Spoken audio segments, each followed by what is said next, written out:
வினோத் அப்படின்னு சொன்ன உடனே எல்லாருக்குமே ஜனநாயகன் படம் அப்படின்றது மட்டுமே தான் மைண்டில் இருக்குது. என்னதான் சதுரங்க வேட்டை, தீரநதிகாரம் ஒன்று இந்த மாதிரியான படங்கள்லாம் எடுத்திருந்தாலும் இப்போ எல்லாருடைய கண்ணுமே இந்த ஜனநாயகன் மேலே இருக்குது அப்படின்றதுக்கு நிறைய ரீசன்ஸ் இருக்குது. இந்த படத்து மேலே ஒரு பெரிய எக்ஸ்பெக்டேஷன் இருக்குது. விஜய் அவர் திரையுலகத்தில் பண்ணக்கூடிய ஒரு கடைசி திரைப்படம், இந்த மாதிரி நிறையா சொல்லிக்கிட்டே போகலாம். அப்படி இருக்கும்போது இந்த படத்தில் என்னென்ன மாதிரியான விஷயங்கள்லாம் இம்ப்ளிமெண்ட் பண்ண முடியும் அப்படின்றத போஸ்ட் ப்ரொடக்ஷன்லேயுமே பார்த்துட்டு இருக்காங்களாம். இப்போ ஆல்மோஸ்ட் இந்த படத்துடைய ஷூட்டிங்கு முடிஞ்ச அளவுக்கு எடுத்துக்கிட்டே இருக்காங்க. அது இல்லாமல் ஓரளவுக்கு நெருங்கியாச்சு, அந்த ராப்பிங் சுச்சுவேஷனை நெருங்கியாச்சு அப்படின்ற மாதிரி தான் சொன்னாங்க. இது இல்லாமல் இந்த படத்தில் போஸ்ட் ப்ரொடக்ஷன்லையுமே நிறைய மாற்றங்கள் பண்ணலாம் அப்படின்ற மாதிரி பிளான் பண்ணிட்டு இருக்காங்களாம். ஏன்னா நமக்கு தெரியும் ஒரு மிகப்பெரிய சம்பவம் கரூரில் நடந்துச்சு. இதை மையப்படுத்தி ஏதாவது ஒரு விஷயத்தெல்லாம் அதில் இம்ப்ளிமெண்ட் பண்ண முடியுமா அப்படின்றத பற்றி யோசிச்சுட்டு இருக்காங்களாம். கூடவே இது முழுக்க ஒரு அரசியல் படம் அப்படின்றதுனால வேறு ஏதாவது எலிமெண்ட்ஸ் ஆட் பண்ணணும்னாலும் இப்போவே ஆட் பண்ணிடலாம். அண்ட் போஸ்ட் ப்ரொடக்ஷனில் நம்மளால் அதை ஈஸியாக ஏதாவது டேக் ஓவர் பண்ண முடியும் அப்படின்னா அதை சிங்க் பண்ணுறதுக்கு ட்ரை பண்ணலாம் அப்படின்ற மாதிரியும் பிளான் பண்ணிட்டு இருக்காங்களாம். ஆனால் அது எப்படி பண்ண போகிறாங்க அப்படின்றது ஒரு பெரிய டவுட் தான். எனிவேஸ் இந்த படம் நல்லபடியாக முடியணும் அப்படின்றதுக்காக வினோத் கோயிலாக போய்கிட்டு இருக்காரு. அந்த வகையில் பழனிக்கு போய் தரிசனம்லாம் பண்ணியிருக்காரு. அந்த ஃபோட்டோஸ் அண்ட் வீடியோஸ்லாம் செம வைரலாக போய்கிட்டு இருக்கு. ஈவன் ஜனநாயகன் அவங்க சொன்ன மாதிரியே ஜான்வரியில் பெருசாக ரிலீஸ் பண்ணுறோம் அப்படின்ற மாதிரி சொல்லியிருக்காங்க. அந்த வேலைகள் எல்லாமே இப்போ ரொம்ப விறுவிறுப்பாக போய்கிட்டு இருக்கு. சீக்கிரமாகவே ஒரு பெரிய அப்டேட் வரும்னு எதிர்பார்க்கலாம். ஜெயிலர் 2 அப்படின்ற படம், இந்த படத்தின் மேலேயும் ஒரு பெரிய எதிர்பார்ப்பு. நெல்சனுடைய இயக்கத்தில் ரஜினியோடைய நடிப்பில் இந்த படத்தில் நிறைய காட்சிகளை எடுத்துக்கிட்டு இருக்காங்க. இன்னும் இந்த படம் முடிகிற சிச்சுவேஷனுக்கு வரல, அடுத்தடுத்த ஸ்கெடியூல்னு போட்டே இருக்காங்க. ஏன்னா இதில் நிறைய நடிகர்கள் நடிக்கிறாங்க. பேன் இண்டியா படமாக ஆல்ரெடி ஜெயிலர் வந்தப்போவே அந்த படம் சீக்கிரமாக எடுத்து முடிக்கணுன்ற கட்டாயத்தில் பண்ணாங்க. அந்த படத்துக்காக நிறைய பேர் ஒத்துழைச்சாங்க.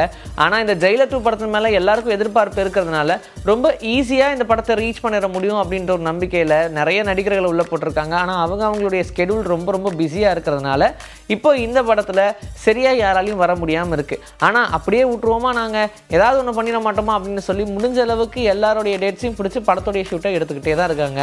அந்த வகையில் பாலையா ஒரு கெஸ்ட் ரோல் பண்ண போகிறாரு அப்படின்ற மாதிரி சொல்லிட்டு இருந்தாங்க. ஆல்ரெடி இந்த அகாண்டா பார்ட் 2 வேகமே சூடு பிடிச்சி போய்கிட்டு இருக்கு.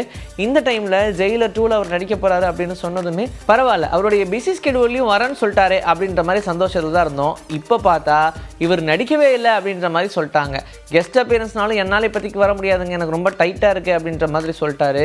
அதனால் ப்ரொடக்ஷன் சைட்லேருந்து பேசாமல் ஃபகத் ஃபாசிலை கூப்பிட்டா என்ன அப்படின்ற மாதிரி பேசியிருக்காங்களாம். ஆல்ரெடி ஃபகத் ஃபாசில் வேட்டையன் அப்படின்ற படத்தில் ரஜினியோடைய த்ரூ அவுட் ஒரு கேரக்டர் வந்தார். ரொம்ப நல்ல கேரக்டர், ரொம்ப பாசிட்டிவான ஒரு கேரக்டர். ஆனால் இந்த படத்தில் ஒரு மாஸ் வில்லனிக்கான ரோல் ஒன்று ப்ளே பண்ணுற மாதிரி இருக்காம்.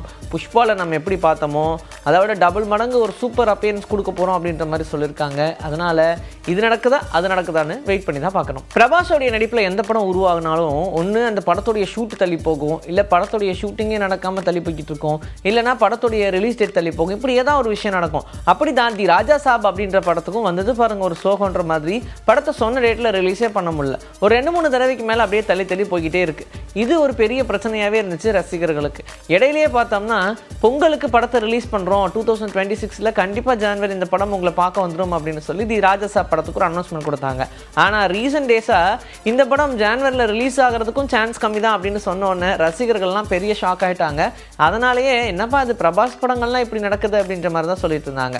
ஆனால் இப்போ அந்த படத்துடைய ப்ரொடக்ஷன் டீம்லேருந்தே ஒரு இன்ஃபர்மேஷனை கொடுத்துருக்காங்க. தி ராஜா சாப் படம் சொன்ன மாதிரியே பொங்கலுக்கு ரிலீஸ் பண்ணுறோம், அதில் எந்த சந்தேகமும் இல்லை, ஜனவரி 9 இந்த படம் உங்களை பார்க்க வரும் அப்படின்ற மாதிரி கன்ஃபர்மேஷன் கொடுத்துருக்காங்க. படத்துடைய விஎஃப்எக்ஸ் பணிகள்லாம் ரொம்ப வேகமாக நடந்துக்கிட்டு இருக்கான். அதனால் இந்த படத்தை நாங்கள் நினச்ச நேரத்தில் ரொம்ப ஈஸியாக முடிச்சிட முடியும். டிசம்பருக்குள்ளேயே நாங்கள் இந்த படத்துடைய ஃபைனலை ரெடி பண்ணிடுவோம். ஸோ டிசம்பரோட ஃபுல் மந்த் ப்ரமோஷன் மட்டும்தான் இருக்கும் அப்படின்ற மாதிரி சொல்லிட்டாங்க. அதனால் இப்போது பிரபாஸோடைய ரசிகர்கள் பெருமூச்சு விட்டுருக்காங்க. கார்கில் வார், இதை பற்றி நம்ம எல்லாருக்குமே தெரியும். இந்த வாரை பற்றின நிறைய படங்கள் ஹிந்தியில் வந்திருக்கு. அதுவும் கமர்ஷியலுக்காக எடுக்கலனாலும் இப்படி ஒரு விஷயம் நடந்துச்சு, இதை பாருங்கள் அப்படின்னு மக்களுக்கு புரிய வைக்கிறதுக்காக எடுத்த ஒரு திரைப்படமாக தான் பார்க்கப்படுது. நிஜமான கார்கில் வாரில் விமானப்படையுடைய முக்கியத்துவம் ரொம்ப ரொம்ப ரொம்ப அவசியம் அப்படின்னு சொல்லலாம். ஏன்னா அந்த விமானப்படையுடைய வேலையும் அந்த செயல்பாடும் அவ்வளோ முக்கியமாக இருந்துச்சு. அதில் அந்த செயல்பாடை அப்படியே எடுத்து சொல்கிற மாதிரியான ஒரு வெப் சீரிஸ் உருவாக்கணும் அப்படின்ற மாதிரி பிளான் பண்ணியிருக்காங்க. ஓனிசன் விக்ரமனுடைய இயக்கத்தில் சித்தார்த்தோடைய நடிப்பில் இப்போ ஒரு வெப் சீரிஸ் உருவாகுது. இதில் முழுக்க முழுக்க கார்கில் வாரில் எப்படி விமானப்படை துரிதமாக செயல்பட்டாங்க அப்படின்றத விவரித்து சொல்கிற மாதிரியே இந்த வெப் சீரிஸை உருவாக்க போகிறதா சொல்லியிருக்காங்க. இம்பார்ட்டன்ஸ் பூரா அவங்க பக்கமே தான் இருக்க போகுது. ஆப்ரேஷன் சஃபேத் சாகர் அப்படின்ற டைட்டில் வச்சிருக்கக்கூடிய இந்த வெப் சீரிஸ் நெட்ஃப்ளிக்ஸில் ரிலீஸ் பண்ண போகிறதா சொல்லியிருக்காங்க. அண்ட் சித்தார்த்துக்கு இந்த கேரக்டர் ரொம்ப ரொம்ப ரொம்ப முக்கியமான ஒரு கேரக்டராகவும் கண்டிப்பாக அவருடைய கெரியரில் இந்த வெப் சீரிஸ் ரொம்ப இம்பார்ட்டண்ட்டான ஒரு ரோல் ப்ளே பண்ணும் அப்படின்ற மாதிரி தான் நம்புகிறாங்க. இன்றைக்கி நம்மளுடைய சினி புத்தில் சினிமா பற்றின பல விஷயங்கள் பார்த்தாச்சு. இதே மாதிரி அடுத்த எபிசோடுக்கு ரெடியாக இருங்க. உங்களை நான் வந்து சந்திக்கிறேன். This is bye from Vijay Sri. Take care.